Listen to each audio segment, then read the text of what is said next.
SD HDMI. That might be it, yes. Let's see.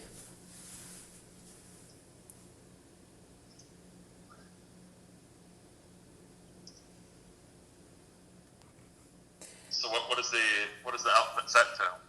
There, it's not. It was on SD, and I just.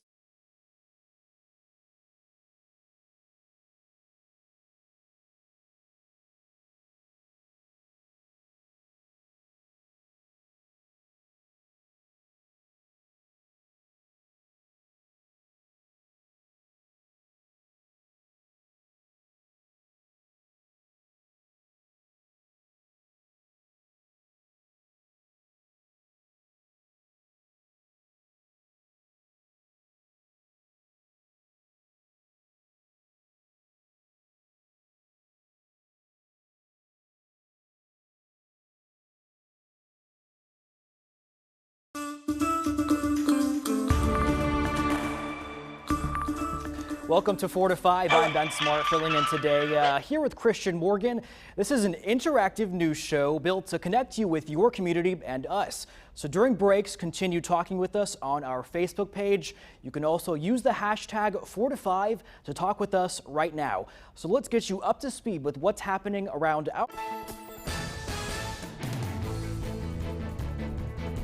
A big decision by the Supreme Court today impacting employers all across the country and here in North Carolina.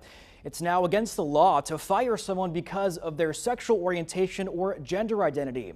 This was the scene here outside the Supreme Court right after the decision. You can see a man there celebrating with a pride flag.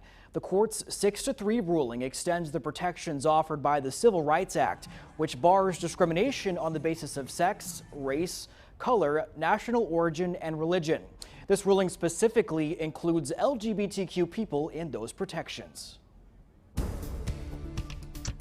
And taking a look outside weather-wise, after a really nice weekend, things are getting pretty crummy across the area right now. If we take a look at our radar, if we can switch over to Max 2 control room, please, let's switch over to Max 2.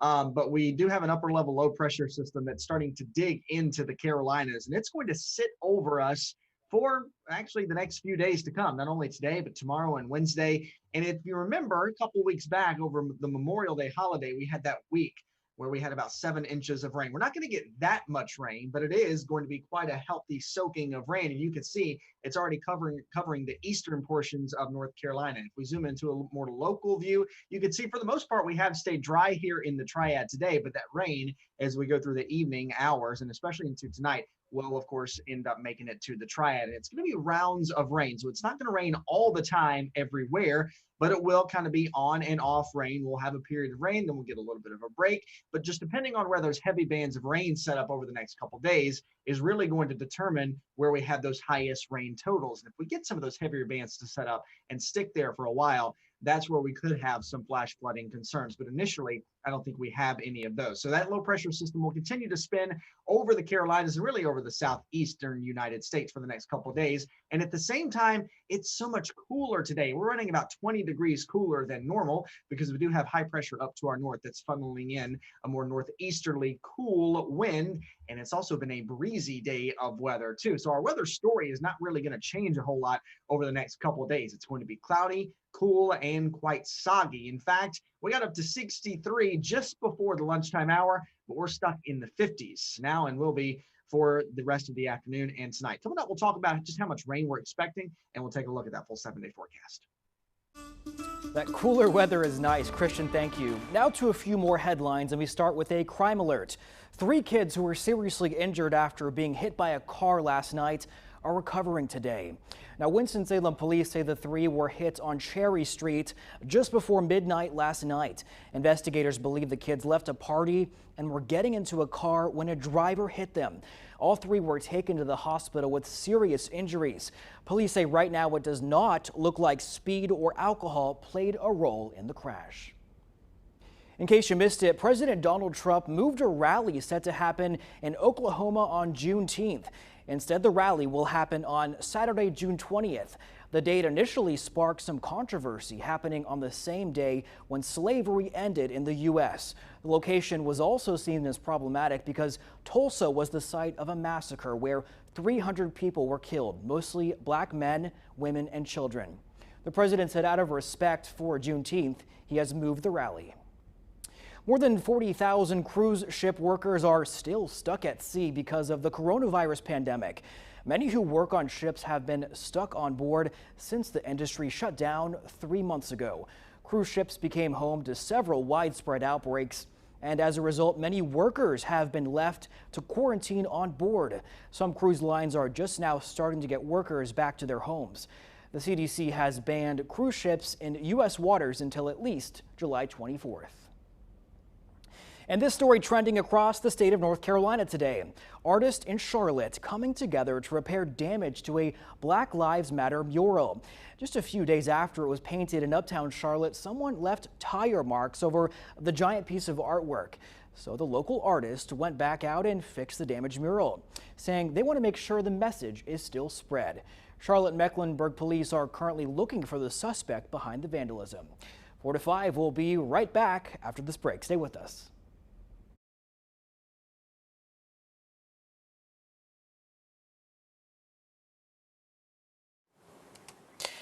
Yeah, guys, I don't know what happened. My computer or my camera just completely switched over and I didn't know what I was doing because Jeff set it up. But it should, I mean, if you can see me now, hopefully you can hear me now. Receive, control room. Sorry, that was so hectic. Sorry, I missed the top of the show. I started 15 minutes early. It just took 16 minutes to get it working. Been smart. Great job.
As we see North Carolina's upward trends, we must redouble our work detecting and isolating the virus. Our Department of Health and Human Services team is pushing assistance to local health departments, especially in the counties experiencing the highest growth. It is the biggest story of the day. COVID-19 in the state of North Carolina. Now Governor Roy Cooper and members of the state coronavirus task force say they're concerned about the growth of the virus in North Carolina. In his latest update, Governor Cooper specifically mentioned 3 triad counties: Guilford, Forsyth, and Alamance. Those are 3 of 9 counties that state health leaders will be working with closely as we continue to track and try to stop this virus. Governor Cooper says he spoke with Vice President Mike Pence over the weekend, and he asked for federal help with COVID-19 resources, especially when it comes to testing. Protests demanding racial equality and police reform are still happening all across the country. This weekend, the focus turned to Atlanta, where a police officer was fired after a deadly shooting in a Wendy's parking lot. Rayshard Brooks was shot and killed on Friday night after officers were called to the restaurant where he was reportedly sleeping in his car. After a struggle with police, Brooks was shot and killed. A medical examiner ruled his death a homicide, saying he was killed by 2 gunshots to his back. Protests remain largely peaceful over the weekend, but someone did set a fire at the Wendy's. Police are now looking for the woman seen setting the flames and are offering a reward. In Minneapolis, 7 police officers resigned or retired in the wake of George Floyd's police custody death. Some of the officers who left the department say it was because of a lack of support from the police and city leaders during protests there. Last week, the city council voted to disband the police department. Several other organizations, like local school districts, have also cut ties with police. Protests in light of Floyd's death took place in Triad streets once again over the weekend. You're taking a look at some video from Saturday afternoon. You can see protesters marching along Battleground Avenue. They stopped at the Harris Teeter and the Target on Lawndale. The group went inside of the stores to chant their message. They say while protests can be inconvenient for drivers and shoppers, their message is important. It was the 3rd weekend of protests calling out police brutality and demanding change. There was another type of protest this weekend, but this one was outside of Ace Speedway in Alamance County. The group Reopen NC gathered for a rally there and a fundraiser. Last week, the Speedway was shut down when a judge signed off on a temporary restraining order. State health leaders argued the track was a health hazard during the pandemic. This case will be back in court later this week. Of course, we will keep you updated on that, but until then, all races there are canceled. Reopen NC held the event this weekend to raise money for the track's owners and argued business owners' rights are still being infringed upon by Governor Roy Cooper. Well, the North Carolina Zoo is back open. Today was the first day that guests were allowed back in the zoo, the first time since they shut down because of the coronavirus. WFMI News 2's Candace Redd was there, and she's going through some of the changes you can expect if you plan to visit the zoo anytime soon. The North Carolina Zoo in Asheboro officially opened today after being closed for about 3 months due to the coronavirus pandemic. If you plan on visiting the zoo, just know that you have to purchase tickets and make a reservation in advance. That's because the zoo is limiting the capacity to 2,000 people throughout the entire zoo park. Once you enter the North Carolina Zoo, you'll notice that several things have changed to help limit the exposure of COVID-19. For instance, water fountains, they've been turned off, but no need to worry. You still can refill your water bottle if you have one at several different water stations throughout the park. And then check this out right over here. As you can see, the North Carolina Zoo is following the CDC's guidelines. Again, don't forget the 3 W's. That means wear a face mask, wait 6 feet apart, wash your hands or use hand sanitizer. Then, as always, those high-touch areas/objects, they have been marked. The zoo is also promoting social distancing guidelines by using signs and social distancing markings to help control the flow of guests and foot traffic. And by the way, if you plan on visiting the zoo, just know that your experience will be primarily outdoors. That's because they've closed off certain sections of the zoo that are considered indoors, such as the underwater viewing experience. But check this out. You can still have a lot of fun here at the zoo, but just make sure that you monitor those 6 feet social distancing guidelines. But once again, the North Carolina Zoo is doing everything possible to ensure your safety as you visit the zoo amid the coronavirus crises. But just also keep in mind that zoo staff will be wearing face coverings, and the zoo is also encouraging you to wear a face mask as well, but it's not required. Candace, thank you. Now, if you bought tickets to go to the zoo before it closed down because of COVID-19, you'll want to give the zoo a call. They can help set up a time. They're using a new timed reservation system. The Greensboro Science Center is also reopening this week. Today and tomorrow, members are allowed back inside. Starting on Wednesday, anyone can visit. Now, only the zoo and aquarium portions of the Science Center are open. The other museum-like exhibits will stay closed for now. Capacity will be limited, so you do have to make a reservation before heading there. So how are you all feeling about this? You know, Candace mentioned in her story, so at the zoo, they're requiring people to wear face masks. And the governor mentioned in his press conference, you know, that's not the requirement right now for the state. It's just recommended, but it could become a requirement. Yeah, Ben, I think a lot of parents are going to be relieved that the zoo and the science center are back open, especially since they've been homeschooling their children, right, since sometime in mid-March. So I know that they'll be excited to get out. And I'm glad to see that they are putting in some safety precautions there, especially the mask and the social distancing. And like Candace pointed out, they're closing down those high-touch areas like water fountains, things that people would be sharing. So that's good news. Yeah, and I'll tell you what, guys, it's if we want to get out and want to start doing things, everybody's going to have to figure out a way to do that where we can be safe and where we have these precautions that are put in place. So, of course, you know, we're going to see more of that, but that's what it's going to take for us to be able to get out and start resuming some of those normal activities. Maybe not in so much the normal way that we used to do it, but of course, you know, it's going to take us a while before we get back there. And of course, some nice weather to get out and do some of these things would also be a great help as well. Yeah, that weather for sure would be a nice break. We had all that sun over the weekend, and then now it's back down to cold. So I'm counting on you, Christian, to bring us some more. Okay. All right, we'll be right back. Stay with us.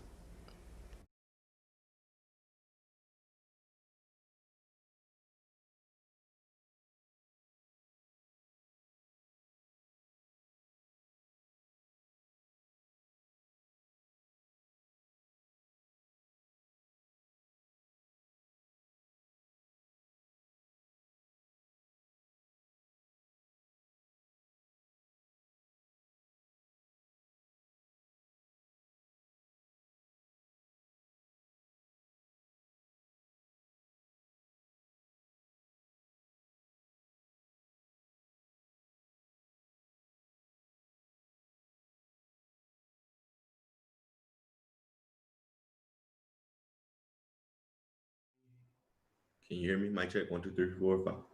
Can you hear me? Can you hear me? Cool beans.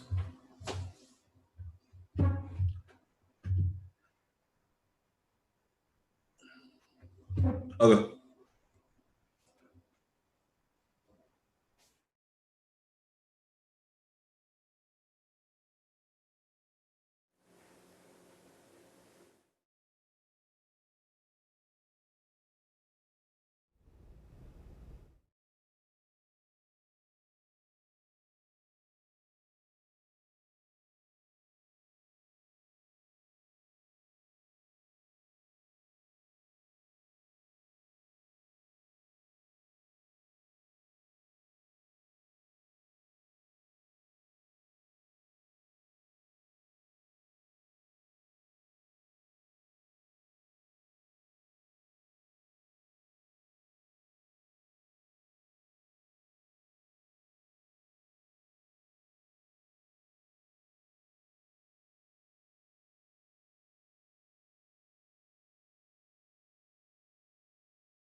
We're back now. After reopening just a few weeks ago, several Myrtle Beach restaurants are closed again. Some businesses made the decision after employees tested positive for coronavirus. These closures come as South Carolina reached a new record high for daily coronavirus cases yesterday on Sunday. That's according to the state's latest update. Now, most restaurants say they decided to close to protect both staff and customers. Many will have locations deep cleaned while they are closed and say they will not reopen until all employees test negative. Well, back here in the Triad, health officials continue to offer more ways to get tested for the virus. This week, the Guilford County Health Department will offer more testing. It's happening in High Point at the Southside Recreation Center on Wednesday and Friday. That's on Taylor Avenue. Testing will happen from 10 a.m. until 2 p.m. Now, this is not a drive-through testing, so you will have to go inside. And as always, you can find the latest testing information on the North Carolina Department of Health and Human Services website. Just put in your zip code there and it's going to show you the nearest testing sites and if you need to make an appointment. Once again, the Surgeon General is urging people to wear a face mask, saying they promote freedom during this pandemic. Dr. Jerome Adams tweeted out, some feel face coverings infringe on their freedom of choice, but if more wear them, we'll have more freedom to go out. He said face coverings lead to less spread of the virus, and that helps more places and businesses open sooner. This is certainly not the first time the nation's top doctor has encouraged mask wearing. Back in May, he tweeted out a photo of himself wearing a mask with the caption, "I wear my face covering to protect you, and you wear yours to protect me." Well, this story is getting a lot of attention online. Many comments coming in on WFMY News 2's Facebook page. Digital guru Jalen Gilkey is here checking in with what you are saying. Hey, Jalen. Hey, Maddie. So we asked you all at home on Facebook, does wearing a mask promote freedom? And we got a lot of people commenting on this. Our first comment comes from Jennifer. She says, I believe in being a good human. If there's the smallest change that could help someone else, then yes, I wear one for an entire shift. It won't hurt me to wear one while I'm out and about. Sandy says it's a very difficult decision, and I don't know what to believe, but I am very high risk based on my age and a couple serious ailments, so I am extra cautious and wear a mask when I'm out. Diane says, I will never wear a mask. This is about power and control. As someone has said, my freedom does not end where your fear begins. Brandon says, Bill of Rights entitles me to freedom without one. He's referring to a mask.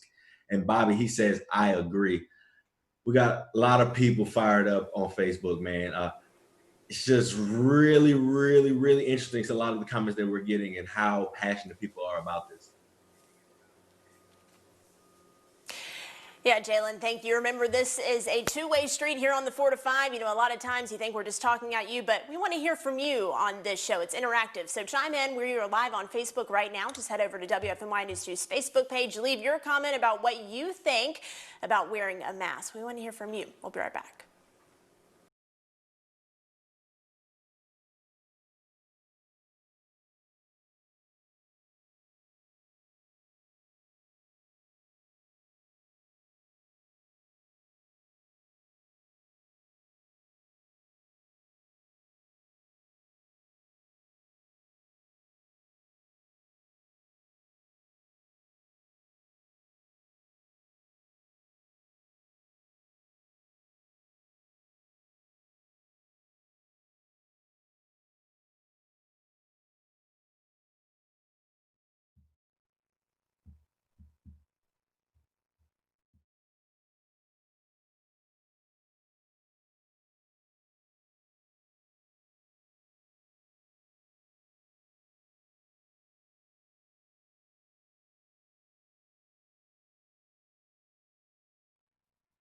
Hey, George, what's up? Mic check, 1, 2, 3, 4, 5, 6, 7, 8. Hello, hello, hello. Mic check, 1, 2. Thank you.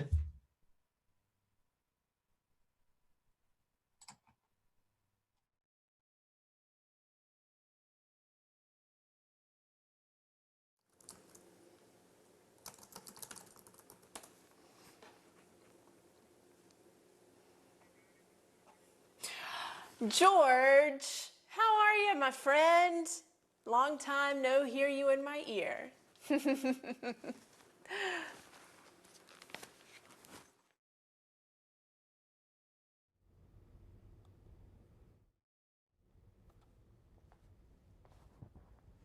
Hey, how's it going? Check, check, check. Mic check, mic check.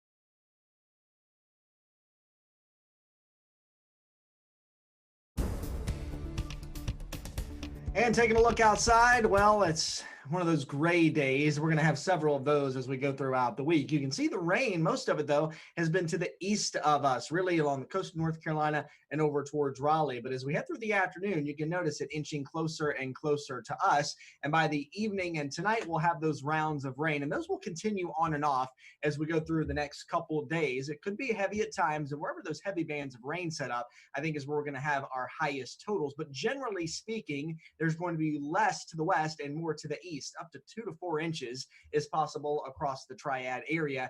And we are also going to be rather cool as well. We're only sitting in the 50s on the 15th day of June at 4 in the afternoon. That's about 20 degrees below normal. We'll drop down into the mid 50s tonight as that rain starts to move in. Tomorrow, it's another cool day with clouds and those rounds of rain on and off again. So we stay cool with rain the next couple days, but we finally start to dry out and our temperatures recover by the time we get to the end of the week, maybe back close to 90 again by the weekend.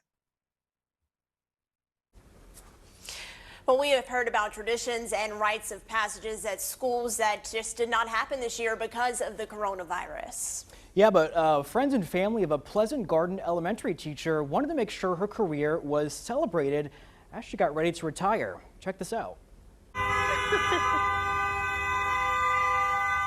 I knew I was retiring. The staff knew I was retiring. I told my principal last year that I was retiring. And to walk out on a Friday, not knowing that it was the very last day in the classroom, that was the hardest part. All K through 12 public schools across our state to close for students on Monday, March the 16th. Every year, whoever retires, on the very last day of school, we all go out and wave goodbye to all the boys and girls on the buses. And then everybody comes back in the building, and the teachers that are retiring, they do a lap around the kindergarten, first, second grade hallways. My husband and I go and sit in the backyard every afternoon. Then as we're sitting there, we start to hear these noises, and I turn and I see cars coming up my brother's driveway and my driveway. And then there's my family and my friends with balloons and signs and saying, since you can't do your lap around the school, we're going to do a lap around your house. Who's retiring? I thought you were supposed to run. Came in one gate holding signs and ringing a cowbell and just cheering. I have the best family and friends that anyone could ever ask for, and they knew that I felt that I was missing a rite of passage, just like all of these high school seniors are, and they made it okay. I just love that they did that, Maddie. You know, we've known each other for a while. You might not know my mom is actually a elementary school teacher and counselor, and I can imagine if she were to have a send-off like that, it would probably just bring her to tears, because she's one of those teachers that really cares about people. And I could tell with that teacher too that she really just pours her heart and soul. So it was so nice to see everyone come together and just show their love for her as she retires. Absolutely agree, Ben. You know, we've seen schools taking the time out of their days, especially the teachers and the faculty, to go and celebrate students who may have missed graduations or middle school graduations, elementary school send-offs and things of that nature. But to flip it around and put it back on the teacher, I really love that. Congratulations to her. Thank you so much for teaching our kids here in Greensboro.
I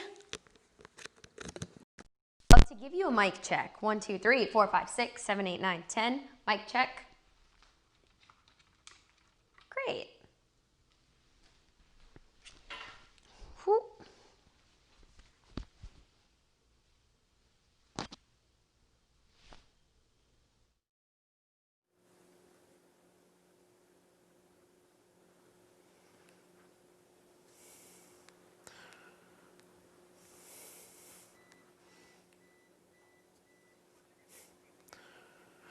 Hey, good afternoon. Welcome to your 4 to 5. I'm Maddie Gardner. Do you want me to reference Ben and Christian? Will they be on camera there?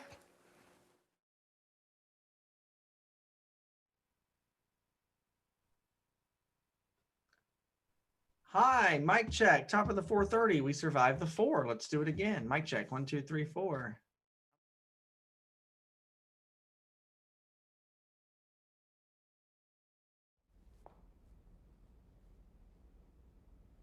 Hey, mic check. 1, 2, 3, 3, 2, 1. Top of the half hour.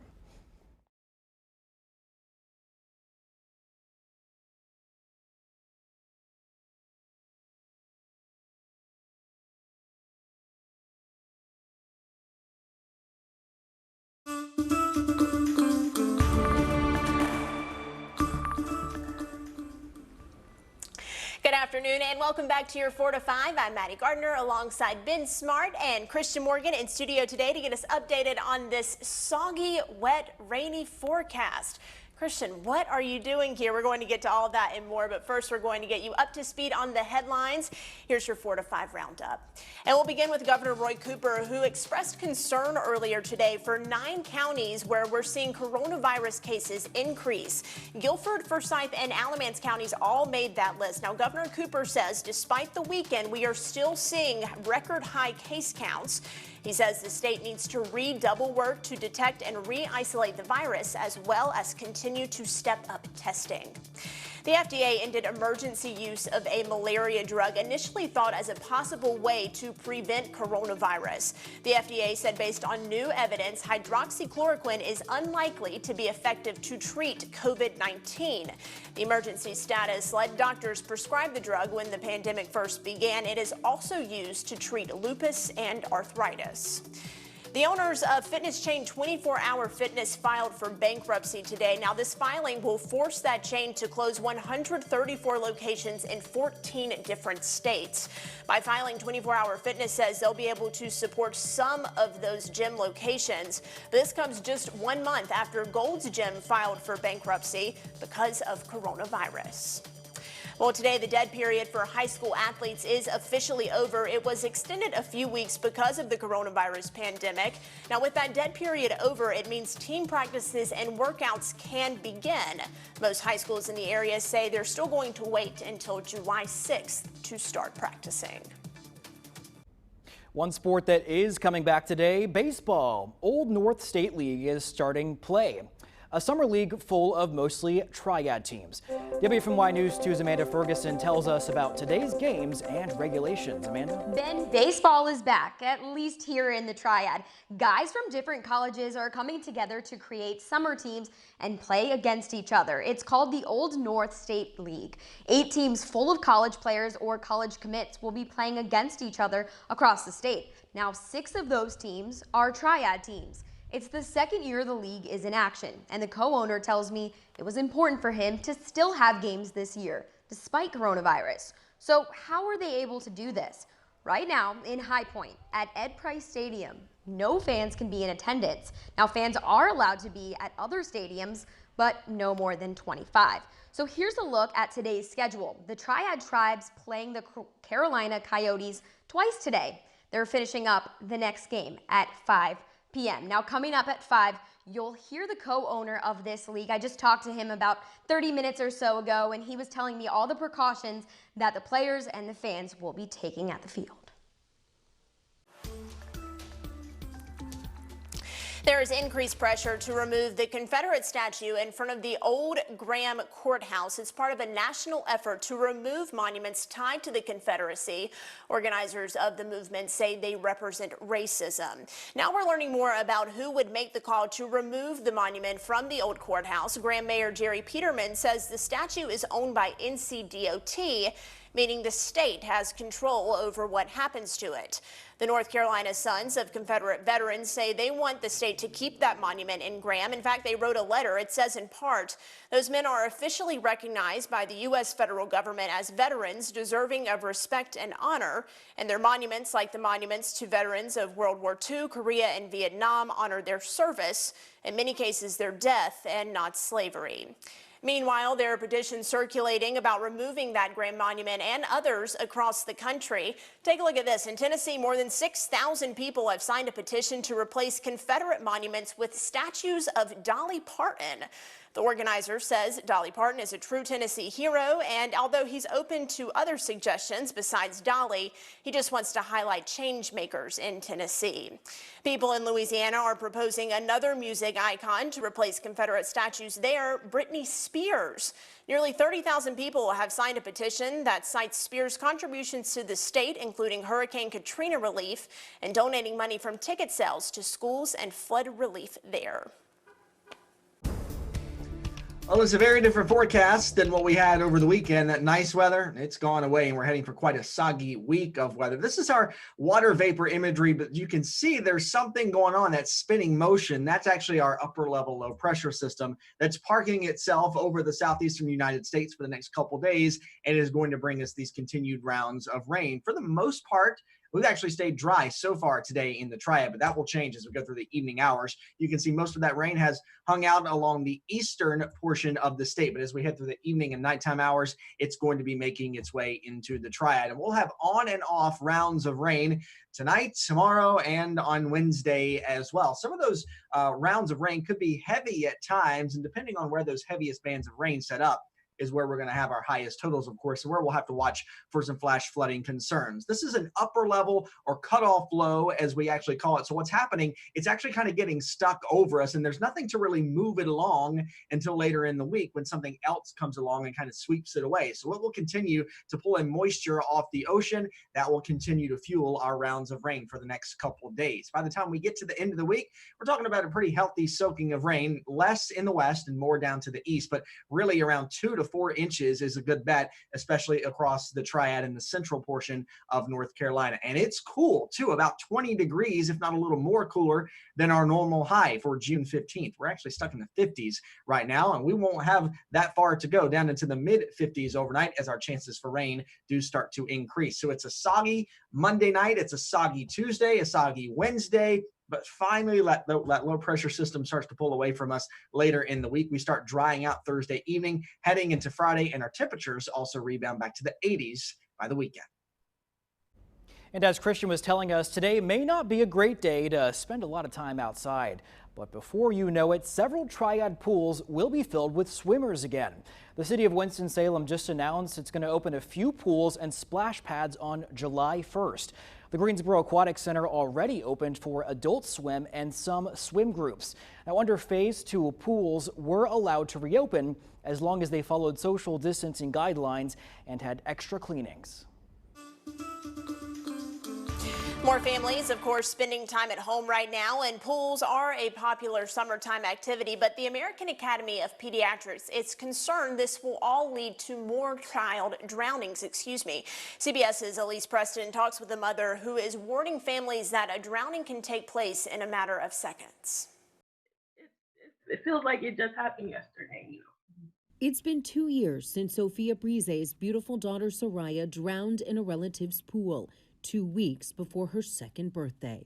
They worked on her for about an hour, and then, they came in the room and told me I lost my baby girl. Soraya was just about to start swim lessons a week later. That even hurts more knowing I could have started her earlier and I didn't, or I should have been more present. I wasn't, and it's a lot of emotions and thoughts that run through my mind every day about July 22nd. With children spending more time at home because of the COVID-19 pandemic, the American Academy of Pediatrics is cautioning families to have many layers of protection in place to keep kids safe around water. We've already seen reports of increased drowning rates in some of the southern states. Almost 70% of drownings in younger kids occur in pools when it's not swim time. Whether it's an in-ground pool or an above-ground pool, a four-sided fence with a locking gate is the most effective thing. We know that can decrease the risk of death by about 50%. Other protections around water: empty bathtubs and wading pools immediately after use, have constant attentive adult supervision, and everyone should learn to swim. If swim lessons in your area are suspended because of the pandemic, having other protections in place is critical. Sophia hopes sharing her story will help other families. That makes me feel like, oh, maybe she didn't die in vain, like maybe this was the purpose for me to push, towards water safety, because it can happen to anybody. And she says no parent should have to experience the pain of losing a child. Elise Preston, CBS News. Drowning is the single leading cause of death for children ages 1 to 4, and it's also one of the top causes of death among teenagers. Well, still ahead on the 4 to 5, as we reopen, life may start to look like it once did. So the next time you get invited to a birthday party, an event, or just an outdoor grill out, how are you going to RSVP? Yes, you're coming, or no, you're going to skip this one out again. We're going to read your comments next. I was curious about this. I ask you on our live stream right now. Head on over to WFMY News 2's Facebook page. Pop in the comments section. Are you planning to go to events anytime soon? We'll be right back.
Well, unemployment numbers hit new records this year because of the coronavirus pandemic. But even as people start to go back to work, the effects of being unemployed are still lingering.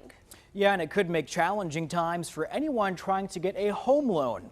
Our Verify team explains why. The Verify team is here to break down rumors spreading online, and we've been getting a lot of questions about the impact of unemployment on all kinds of things. You may recall that in May, employers added about 2.5 million jobs, but our unemployment rate is still at historic levels, over 13%. So let's verify. If you lost your job during the pandemic, will that impact your ability to get a home loan? Here are our sources. My name is Valentina Wilbur, and I'm with HomeSpire Mortgage. Yeah, my name's Rocky Andrews, and I'm the president of NAMB, the National Association of Mortgage Brokers. Let's start with Wilbur, who said COVID-19 caused some major disruptions in the lending industry. We definitely saw lending restrict, especially once COVID started to take a hold in the U.S. and unemployment started to rise at really unprecedented levels. So here's what that means for you. If you're still unemployed due to COVID-19, it's going to be hard to get a loan right now.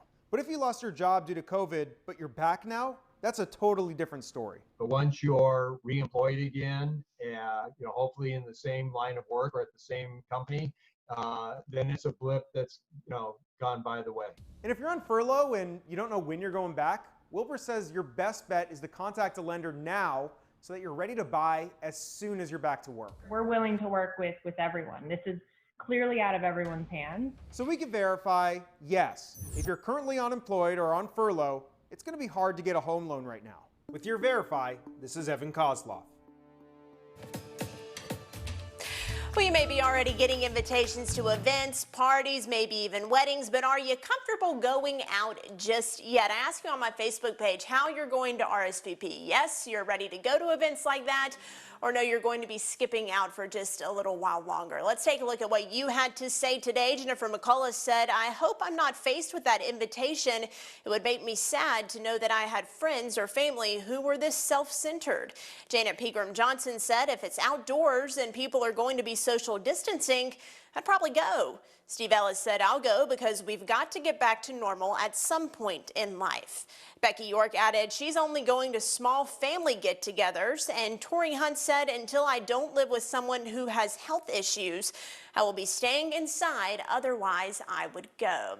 I think it definitely depends on the situation and the circumstances here. We're hearing from health officials that, when you're outside, the virus dissipates more quickly because there's more airflow. And if you keep your social distance, wash your hands, wear a mask, it's safer than going to a big mass gathering inside. Right, Christian?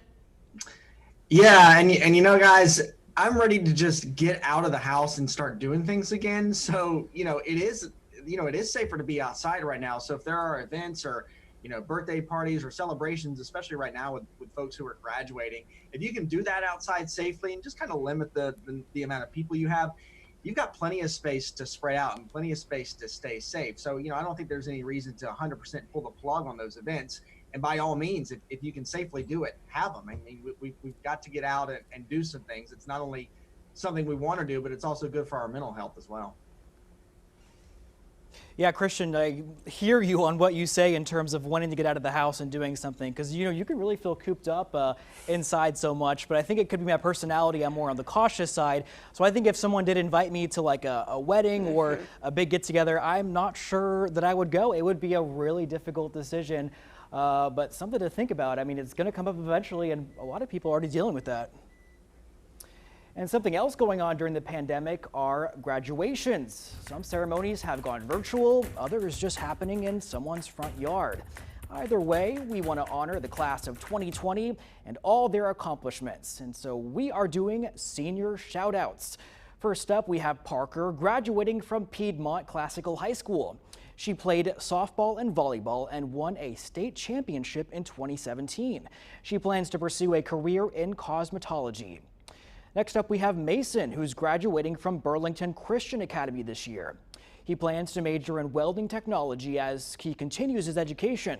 His family says they are so proud of him and his great heart. We have Albert graduating from Dudley High School, where he played baseball and football. He was also an honor roll student while in school. He has plans to attend North Carolina A&T in the fall, his parents' first child to go to college. Congratulations. And if you want to share your senior shout outs with us, find this submission form on our website. Submit photos of your senior, but not professional photos. Also submit their name and their school. You can also include a personal message with your shout out. And stay with us. The 4 to 5 will be right back after this break.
Well, let's give you a reason to smile on this Monday afternoon. We're talking about progress for a Greensboro boy who doctors initially said would never walk, not talk much, and live a short life. Today, not only is Dylan Moore walking and talking, but he reached another big milestone. Now, we've been following Dylan's story for nearly 2 years now. Doctors diagnosed him with sickle cell at birth.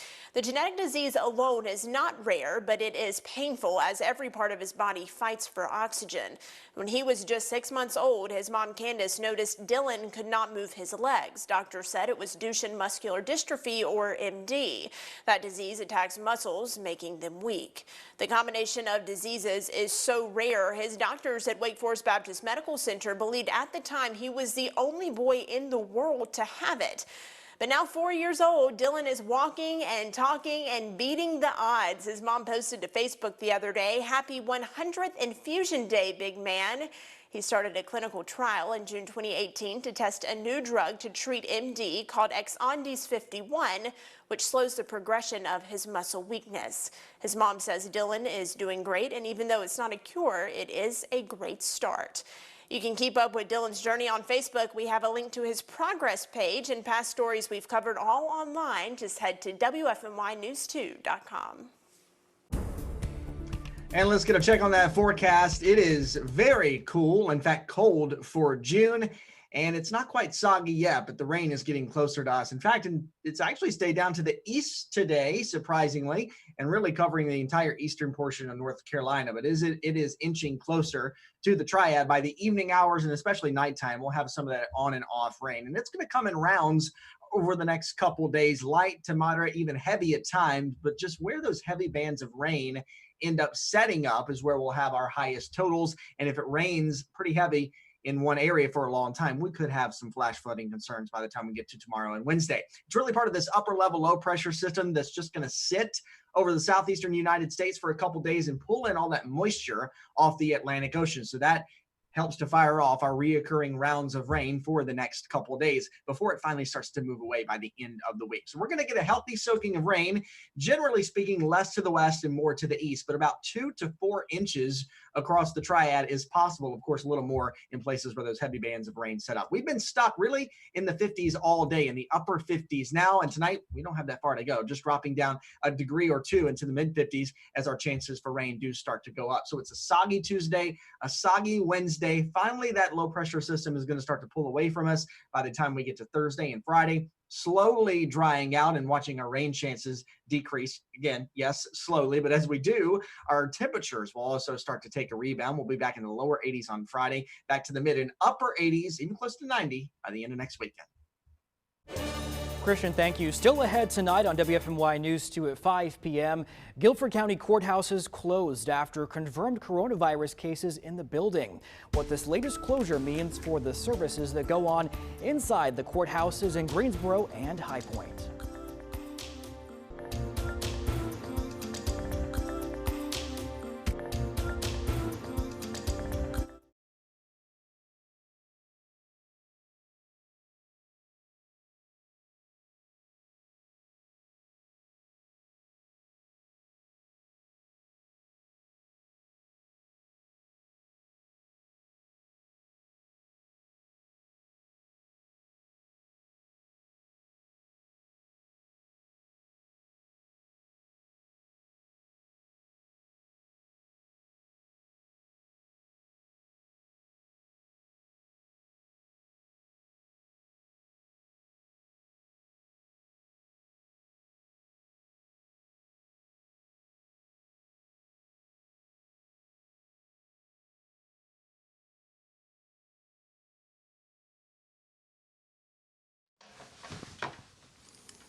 Mic check.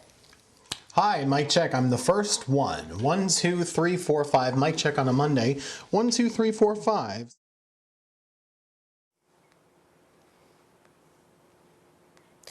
Governor Roy Cooper says we continue to see record high coronavirus case counts.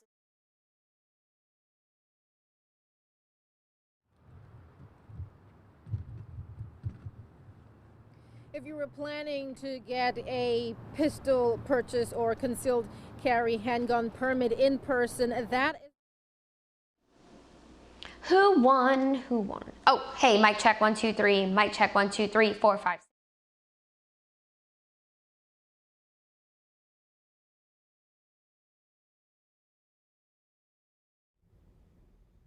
Hey, mic check. Mic check. News 2 at 5 coming up in just a couple minutes.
It's time for my 2 cents, and I'm officially an aunt now to twin girls. Rory Elizabeth and Penelope Grace arrived on June 3rd to the most perfect parents, my sister and brother-in-law. And honestly, I cannot believe they're here. I also can't believe I'm already in love, smitten head over heels, and missing them like crazy. Just to illustrate that point, I took nearly 500 pictures of them in 11 days. Yeah, I'm that aunt, no shame. Since they've consumed my life for nearly 2 weeks, it's given me a lot of time to reflect on why being an aunt is the coolest job. First, they're not your kids, so everything you do for them is voluntary, and I think that makes it that much more meaningful. You know, every diaper change, every time you wake up in the middle of the night to feed them, every soccer game or dance recital that you go to, none of that's required, but it's done out of love. Another perk to aunt life, you get to be the fun one. Now that's not applicable just yet in my case, but I can't wait for the day that the girls come to visit and have a fun-filled day with Aunt Maddie. I imagine no bedtimes and a lot of sugar. Then they're coming back to you, sis. Finally, you're close enough to where you're really involved in their lives, but removed enough to offer a different perspective. Think about this, 2 girls growing up at the same time, going through middle school at the same time. There's sure to be some moments where an outside opinion is needed, and I'm excited to be there for both the girls and my sister. 12 days down and a lifetime to go. Being an aunt, it's already the best. It's one of life's greatest joys, and I know it's only going to get better. That's my 2 cents, and that's your 4 to 5. WFMY News 2 at 5 starts now.